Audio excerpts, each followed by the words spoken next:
السلام علیکم۔ جب سے انسان اس دنیا میں آیا ہے چند سوال اسے ہمیشہ سے ستاتے رہے ہیں۔ میں کون ہوں؟ کہاں سے آیا ہوں؟ مجھے کہاں جانا ہے؟ میری زندگی کا مقصد کیا ہے؟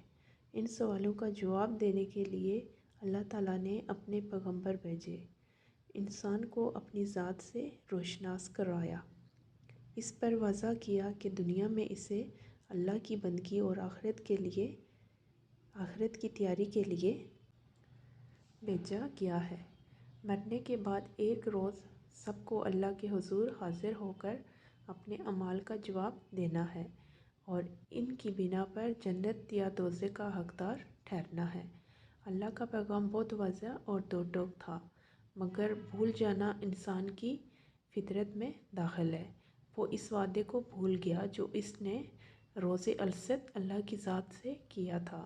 اللہ کے پیغمبروں کے لائے ہوئے پیغاموں کو فراموش کر بیٹھا، صراط مستقیم کو چھوڑ کر نئے نئے راستوں کی تلاش میں بھٹکنے لگا، گمراہ ہونے لگا، اپنے خدا تراشنے لگا، اپنے مذہب ایجاد کرنے لگا۔ یہ بھول گیا کہ حقیقی دین، حقیقی خدا، حقیقی پیغام، حقیقی مقصد حیات ایک ہی ہے۔ اس سے گردانی کر کے کوئی ذات حقیقی تک پہنچنے کا تصور بھی نہیں کر سکتا۔ نبی اکرم صلی اللہ علیہ وسلم کے وصال کے بعد وحی کا سلسلہ بند ہو گیا، دین مکمل ہو گیا، حجت تمام ہو گئی اور ایک امت کو چن لیا گیا کہ وہ خدا کے آخری اور ختم پیغام کو سمجھے اور اسے باقی دنیا تک پہنچائے۔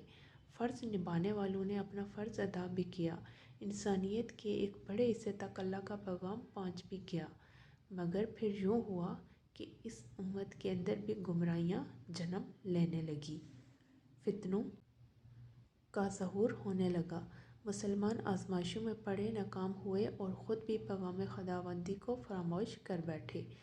یہ بھول گئے کہ انہیں نہ صرف خود ذات حقیقی تک پہنچنا تھا بلکہ دوسروں کو بھی اس منزل تک جانے والی راہ دکھانی تھی۔ جب ہم آج کی دنیا پر نظر دوڑاتے ہیں تو کچھ ایسا منظرنامہ دکھائی دیتا ہے۔ پوری دنیا کے انسان، خواہ مسلم ہوں یا غیر مسلم، علاقۂ دینی میں الجھے ہوئے ہیں۔ مادی وسائل پر قبضہ جمانے کی دوڑ نے انسان کو خدا سے تو کیا، خود سے بھی غافل کر دیا ہے۔ زیادہ سے زیادہ حاصل کرنے کا جنون سب پر طاری ہے، خواہ اس میں کسی بھی حد کو ہی پار کیوں نہ کرنا پڑے۔